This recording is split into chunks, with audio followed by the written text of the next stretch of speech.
mga ginikiliw ng mga taga-subaybay. Nandito po tayo ngayon upang ipagdasal at ipanalangin at ating ipanalangin mga minamahal na mga taga-subaybay na maalis ang masamang espiritu ng ating mahal na presidente. Ngayon, nandito po ako sa tuktok ng bundok, kagaya po ng Mount Everest. Ito po ay buhis buhay ko po talaga. Nandito po ako, ginawa ko to. At wala pong nag-utos sa akin dito, kundi kusa ko pong inakyat ito, mga minamahal na mga kadong sir.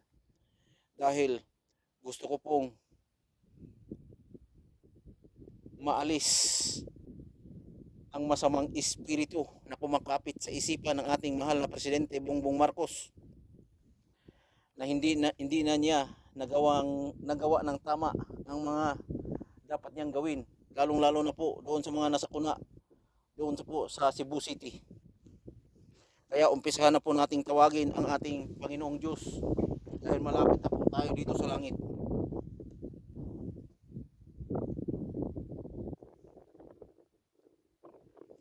Ngayon, tatawagin na po natin ang ating Panginoong Diyos para mapakinggan tayo. Tulungan niyo po ako, sabayan niyo po ako sa aking mga dasal. Kaya umpisahan po natin, hindi na po natin patatagalin ang ating mga panalangin. Panalangin para kay Bongbong Marcos, para siya ay bumait, maalis sa kanya ng masamang espiritu.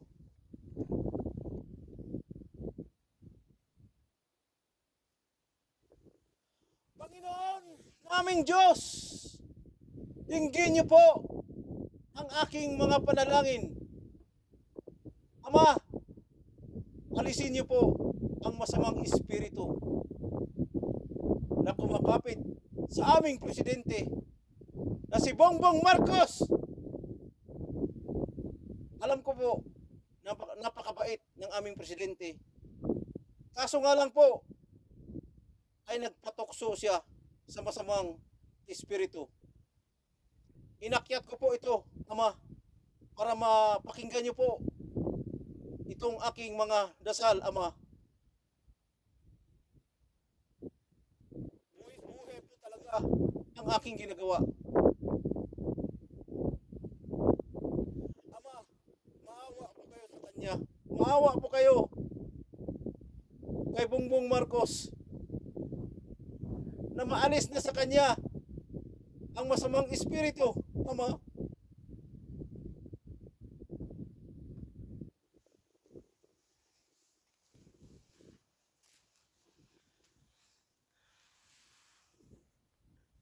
Tingnan niyo po kung gaano kataas itong aking inakyat na bundok. Tingnan niyo po sa baba kung gaano kataas. Siguro ang taas nito ng aking inakyat ay nasa 50 floor ang taas. Inakyat ko po ito, buhay po ako, para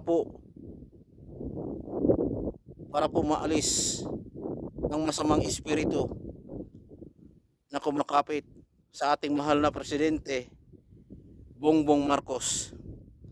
At siyempre po, sabay ko na rin pong dinadalangin ang kaligtasan at kalusugan at makalabas na po sa dahig si Rodrigo Roa Duterte, ang presidenteng minahal ng buong sambayanang Pilipino, minahal ng buong Pilipinas, dahil sa kanyang mga ginagawa, dahil lalong-lalo na po sa mga OFW. Mga minamahal na mga kadong sir, at mga minamahal na mga viewers, inaanyayahan ko po kayo na tulungan niyo po ako na ipagdasal ang ating mahal na Presidente Bongbong Marcos. Maalis ang mga masamang tao na pumapaligid sa kanya. Ama, dinggin nawa dahil malapit na po ako sa langit. Malapit na po ako sa inyo. Nawa inyo marinig ang aking mga panalangin. Ito po'y para sa aming Presidente, mahal na Presidente Bongbong Marcos Jr. At siyempre po, alang-alang po sa aming napakamahal na dating Presidente na ngayon ay nakakulong sa ICC sa Netherlands, Dahig. Sa pamamagitan sa inyo, Ama, kayo po'y makapangyarihan, kami po ay likha lamang. Lahat ng mga nandirito sa mundo ay inyong likha. Anuman po ang inyong gagawin ay wala po kaming magagawa at hindi po kami makakapigil sa iyong mga gustong gawin. Dahil napakarami na po talagang tao na hindi kumikilala sa inyong banal na pangalan at nakakalimot na ikay paglingkuran dahil sa pera. Marami nakakalimot na kayo'y sambahin at paglingkuran. Maraming salamat po. Naway inyong i-share ito, mga minamahal na mga kadungsar at mga viewers. Itong aking ginagawa, napakabuhis-buhay po talaga. Napakataas, nakakatakot ang aking ginagawa. Napakataas ito. Pag ito po ay nakikita ng aking pamilya, sigurado sila ay matatakot sa aking ginagawa. Sobrang takot po. At wala po talagang nakakaalam dito na ako'y umakyat dito. Ang nakakaalam lang po ang ating Panginoong Diyos, ang mga makapangyarihan. Dahil wala pa akong hinangad, bakit po ako umakyat dito? Ito po ay dahil sa ating mahal na Presidente Bongbong Marcos. Dahil nagpatukso po siya sa mga masasamang tao, sa mga jablo. Nagpadala po siya sa jablo. Sa pamamagitan ko, akin pong tinatawagan ang Panginoong Diyos upang alisin ang lahat ng mga jablo na kumakapit sa isipan ng ating mahal na Presidente Bongbong Marcos. Dahil sa totoo lang po ay mabait po talaga si Bongbong Marcos. Nasapian lang po siya ng jablo. Napakaraming jablo sa kanyang nakapaligid sa kanya at madilim ang kanyang mga paningin. Kaya kung ano-ano na lamang po ang kanyang mga sinasabi. At pinatikim pa siya ng pulburon dahil sa jablo. Kaya tulungan niyo po ako, mga minamahal na mga kadungsar at mga viewers, na ito'y maalis sa kanyang isipan at ang kanyang katawan, ang jablo. Ako po'y nauna na pong magdasal sa lugar na ito. Buhis buhay po ang aking ginagawa. Tingnan niyo po kung gaano kataas ang aking inakyat na kabundukan. Ito po, inakyat ko po. Tingnan niyo po, kitang-kita ang lahat ng mga paligid. Kahit saan po inyo tingnan, kitang-kita po. At talagang nakikinig pa sa atin ang ibon na yan. Baka yan na po ang pinadala ng Panginoong Diyos upang makinig sa ating mga hiling.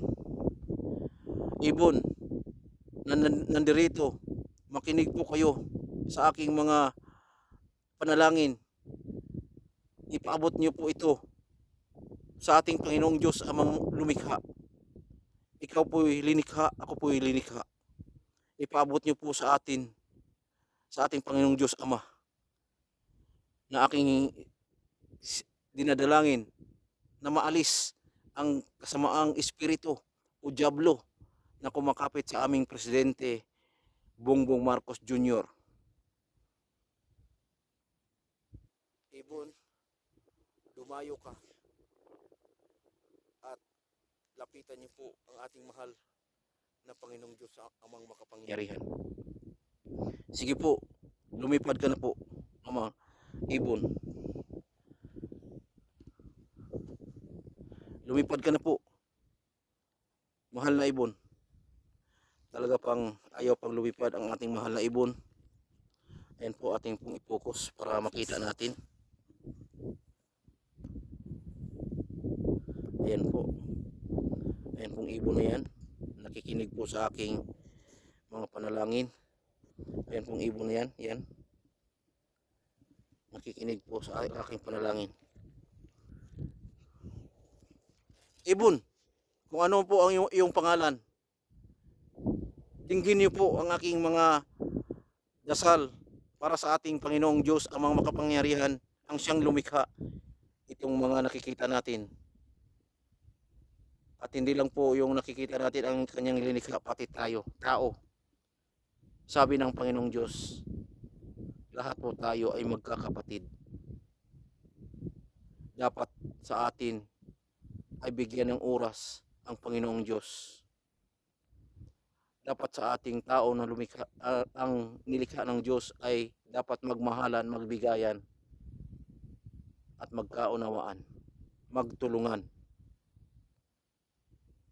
Kaya palala ng palala po ang ating mundo ngayon. Sabi pa ng ibang mga